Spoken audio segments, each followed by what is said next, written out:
राम राम सा आप सभी का स्वागत है खूबसूरत से गुलाबी शहर में और जयपुर हलचल में। आज हम लोग लेकर आए हैं आपको जयपुर के बहुत ही खूबसूरत से म्यूजियम में।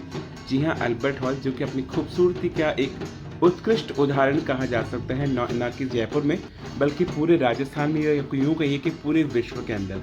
और ख़ास विशेष अवसर था अल्बर्ट हॉल पर आयोजित हुआ डिजिटल बाल मेला और यूनिसेफ की तरफ से पेंटिंग प्रदर्शनी, जिसका टाइटल रहा शेप ऑफ फ्यूचर। बच्चों के फ्यूचर को किस प्रकार विकसित किया जाए, उस अवसर पर ये आयोजन हुआ। इस विशेष विश्व बाल दिवस के अवसर पर यूनिसेफ की तरफ से तैयार की हुई स्टेट ऑफ वर्ल्ड रिपोर्ट भी जारी की गई। बच्चों ने अपने जितने भी नन्हे मुन्ने हाथों से पेंटिंग्स बनाई थी वो यहाँ पर प्रॉपर तरीके से शोकेस की और बच्चे बहुत ही उत्साहित से नजर आए। आप देख पा रहे हैं खूबसूरत सा मीट द फ्यूचर टाइटल के साथ अल्बर्ट हॉल पर आयोजित की जा रही प्रदर्शनी डिजिटल बाल मेला। जी हाँ, डिजिटल वर्ल्ड आजकल बहुत ज़्यादा प्रगति पर है और चेहरों पर छोटी छोटी मुस्कान, जी हाँ, हर चेहरे पर ऐसी ही मुस्कान होनी चाहिए। वर्ल्ड चिल्ड्रंस डे सेलिब्रेशन यहाँ किया गया, उसके तहत ये पेंटिंग एग्जीबिशन की गई शेपिंग द फ्यूचर। बच्चों का जो भविष्य है वो उनके बचपन के ऊपर निर्भर है। अगर हम उन्हें बचपन में ही बहुत सारी चीज़ों से लोड कर देंगे तो वो कभी अपना सुनहरा भविष्य नहीं देख पाएंगे, ना कभी उनके चेहरे पर ऐसी खिलखिलाती सी मुस्कुराहट नजर आ पाएगी। और आप देख रहे हैं listen to the future title रहा है कि भविष्य को सुनिए और बचपन को संवारें। अल्बर्ट हॉल के बारे में बात करें तो अल्बर्ट हॉल खुद ही इतना बेहद खूबसूरत सा म्यूजियम है और इसके कई पार्ट आपको ऐसे नजर आएंगे जैसे बने ही एग्जीबिशन के लिए हैं। यहाँ पर पहले बच्चों का रजिस्ट्रेशन किया गया और बच्चों ने उसमें उत्साहपूर्वक बढ़ चढ़कर हिस्सा लिया। यूनिसेफ राजस्थान प्रमुख रूपम हिमानी ने बताया कि बच्चों के भविष्य की चुनौतियों से रूबरू कराने और उनकी सहभागिता बढ़ाने के लिए फ्यूचर सोसाइटी के साथ मिलकर यूनिसेफ की ओर से भविष्य में ऐसे कई कार्यक्रम आयोजित किए जाएंगे। जैसा कि आप पेंटिंग में देख पा रहे हैं कि बच्चों ने अपने नन्हे मुन्ने हाथों से बाल अधिकार, बाल मजदूरी, जिन उम्र में बच्चों को पढ़ना चाहिए उस उम्र में कई माता पिता अपने व्यक्तिगत स्वार्थों के कारण बच्चों से मजदूरी कराते हैं। एक और जाती हुई नन्ही मुन्नी प्यारी सी बालिका और बर्तन मांजती छोटी सी बच्ची के मासूम चेहरे पर एक जो आप देख सकते हैं दुख के भाव हैं, ऐसे भावों को प्रदर्शित किया इस प्रदर्शनी द्वारा। बच्चों के मन में जो भावना होती है उनको चित्रांकन किया गया इस पेंटिंग एग्जीबिशन के द्वारा। जहां बच्चों के सर पर किताबों का बोझ और कंधे पर बैगों का बोझ होना चाहिए, वहीं पर कुछ बच्चे मजबूरी में या अपने माता पिता के व्यक्तिगत स्वार्थों के कारण उनके सर पर बोझ होता है ईंट पत्थर, लेबर, मजदूरी, छोटे मोटे बहुत सारे कार्यों का। ऐसा बच्चों ने चित्रांकन किया। To join the exhibition of the World Children's Day, and we are having Shivansh with us in the standard of 5th class. Hi Shivansh, what is this exactly? This is a painting about nature. It's related to the parts of earth. We should really avoid pollution. So this part is about that hope a healthy world, not a pollution-free world. This is about an island free with everything, no pollution, and people stay over here freely. This is a factory which is fully spreading pollution in the world, and the animals, the human beings, and all the living beings are getting hurt. But this is a free world with some animals really enjoying the world because there is no pollution. This is about the whole world. Thank you so much Shivansh. In the exhibition, and we are having Suhani with us with the 12th standard, and she's exploring something like by this painting. Let's know what she's trying to showcase. So here I have made a painting, and the theme of my painting is children's right. In the center I have drawn a mother who has just carried both of her children, and this particular thing shows that how important the parents' role is there in children's life. And if I talk about this particular portion of the painting, then we can see that here is a teacher and he is just navigating a children's boat. So I just only want to say that only a teacher can navigate a children's boat that means only a teacher can provide a direction to students' life. Here I have shown amniocentesis, and I have written over here Beti Bachao Beti Padhao, and here I have drawn a children with all his dreams, and here we can see that there is a children reading a book and he is just dreaming that one day I'll study and become an engineer.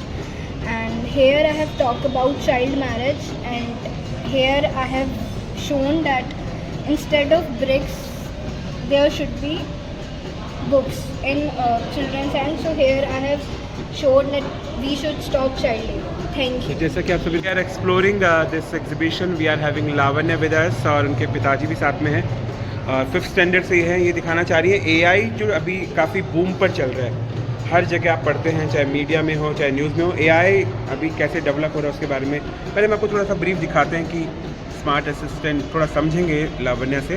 Social media AI कैसे growth कर रहा है उसके बारे में समझा रही है लावण्य। जैसे कि अभी इस पेंटिंग में मैं दिखा रही हूँ कि एआई ने बहुत ही ज़्यादा प्रोग्रेस कर लिया है। जैसे उन्होंने इलेक्ट्रिक कार यानी ईवी बना ली है, and drones, smart assistants, robots हम हर जगह देख सकते हैं as a robot teacher, and we can see robots in factories also, smart houses, navigation, social media पे like YouTube, Snapchat, Chrome and Google. AI की तरक्की के बारे में बेटा कौन से स्कूल से आप? MGPS। तो wish you good luck for this, thank you so much. यहाँ हम जुड़े हैं माही के साथ जो कि हैं 3rd स्टैंडर्ड में और अपनी मम्मा के साथ आई हैं इस एग्जीबिशन में। चाइल्ड लेबर के बारे में इन्होंने कुछ शोकेस किया। पहले हम इनकी पेंटिंग दिखाते हैं जो इन्होंने खूबसूरत सी बनाई है। जितना मुझे शो आ रहा है कि एक ही पेड़ पर 2 लोग बैठे हुए हैं, एक पढ़ रहा है जो कि शिक्षित है, दूसरा उसी पेड़ को काट रहा है। तो आइए माही से जानते हैं। माही बताइए क्या बनाया आपने, क्या दिखाना चाह रही हैं आप इसमें? इसमें मैं आप सबको ये दिखाना चाह रही हूँ कि बच्चों को पढ़ाइए, उन्हें छोटी उम्र में काम करवाइए मत, क्योंकि बच्चे पढ़ेंगे तभी तो आगे बढ़ेंगे। बच्चों को पढ़ाइए प्लीज़। Thank you. और बहुत ही खूबसूरत सा संदेश दिया कि बच्चों को जिस उम्र में किताबें चाहिए उस उम्र में किताब। खूबसूरत सी प्रदर्शनी, और आप देख पा रहे हैं कि यहाँ पर प्रदर्शनी के दौरान बच्चों ने अपने नन्हे मुन्ने हाथों से बाल अधिकार, बच्चों के जो अधिकार होते हैं उनको, रोजगार के जो उनके अवसर हैं उनको, शिक्षा जो कि बहुत प्रमुखता से देखा जाता है, शिक्षा के अधिकार, जलवायु परिवर्तन, ग्लोबल वार्मिंग, एआई के बढ़ते कदम, बालिका शिक्षा। एआई जो है अभी काफ़ी प्रगतिशील है और एक बहुत अहम मुद्दा है जो बच्चों को जानना है। और आप देख पा रहे हैं जो बाल अधिकारों की बात होती है वो भी इसमें बहुत ही खूबसूरती से बच्चों ने शोकेस किया है। बालिका शिक्षा जो कि बहुत ज़रूरी है, क्योंकि बालिकाएं आज आपके घर में हैं, शादी होकर पराए घर में जाती हैं, तो शिक्षा का अधिकार और शिक्षा अगर उन्हें अच्छी से मिली होगी तो वो अपने भविष्य को किसी भी विषम परिस्थिति में सुनहरा बना सकती है। बाल मजदूरी और ऐसे कई खूबसूरत से टॉपिकों को अपने नन्हे मुन्ने हाथों से रचनात्मक रूपांकन किया गया इस एग्जीबिशन में। बेटी बचाओ बेटी पढ़ाओ, जी हाँ, ये बातें सिर्फ पन्नों में या बातों में ही हैं, जो कि वास्तविकता में होनी चाहिए कि बेटियों को बचाना सबसे ज़्यादा ज़रूरी है, उसके साथ ही पढ़ाना भी बहुत ज़्यादा ज़रूरी है। और ये सिर्फ बच्चे नहीं, आप नहीं, हम सबको ही सोचना होगा, तभी हमारा भारत देश जो कि प्रगतिशील है वो हमेशा नंबर 1 पर बना रहेगा।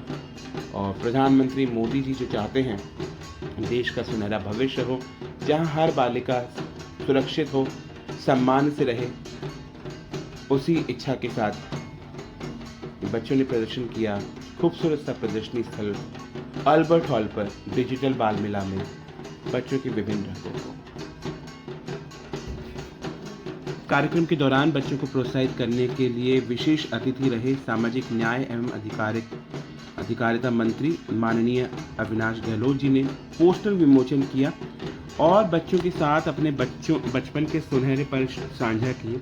उन्होंने बताया कि बचपन में उन्होंने भी इस तरीके के जो छोटे छोटे प्रोग्राम होते हैं वो अटेंड किए हैं। बहुत सारी नन्ही पढ़ाई के साथ साथ बहुत सारी जो चीज़ें करनी चाहिए, उद्योग शिक्षा जिसे बोलते हैं, उसमें काफ़ी सारे छोटे छोटे नन्हे मुन्ने कार्य उन्होंने भी किए हैं। और अपनी बेटी को भी वो पढ़ाई के साथ साथ और अन्य चीज़ों में लगे रहने की प्रेरणा देते हैं। माननीय अविनाश गहलोत जी ने बच्चों के साथ उनके विचार साझा किए, उनकी पेंटिंग्स को समझा और साथ ही साथ बच्चों की पेंटिंग्स को समझकर उनके मंगल एवं उज्जवल भविष्य की कामना की।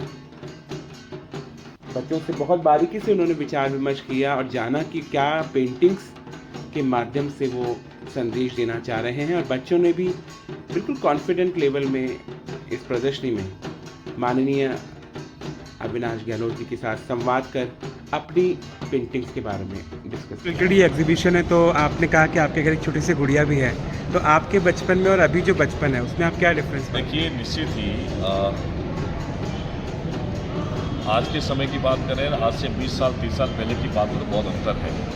बच्चों का जो मेंटली पावर है वो बहुत बड़ा है, उनकी जिज्ञासा है, उनके काम करने का जो तरीका वो बहुत बड़ा है। टेक्नोलॉजी है, टेक्नोलॉजी के कारण भी बड़ा है। निश्चित ही बच्चों के बीच आकर अच्छा लगता है, और जो काम उस समय के दौर में करने थे वो स्कूल में रहते हुए हमने भी किए हैं। आज से बढ़कर ये लोग टेक्नोलॉजी को देखकर कर भी रहे। पेंटिंग पहले भी चलती थी, आज भी चलती है, और बच्चों के मन में जो प्रदेश के काम करने वाली चीज़ें हैं, ये कहीं ना कहीं समाज के लिए भी आईना है, सरकार के लिए भी आईना है। इनके माध्यम से बच्चे साफ दिल के होते हैं, इसलिए उनके मन में वही विचार आते हैं जो वो करना चाहते हैं। निश्चित ही बच्चों के माध्यम से हमें जो प्रेरणा मिलती है उसको भी हम लोग पूरा करेंगे, और ये बहुत बेहतरीन कार्यक्रम रहा है एग्जीबिशन का। निश्चित ही मैं उनको बहुत बहुत धन्यवाद। Thank you so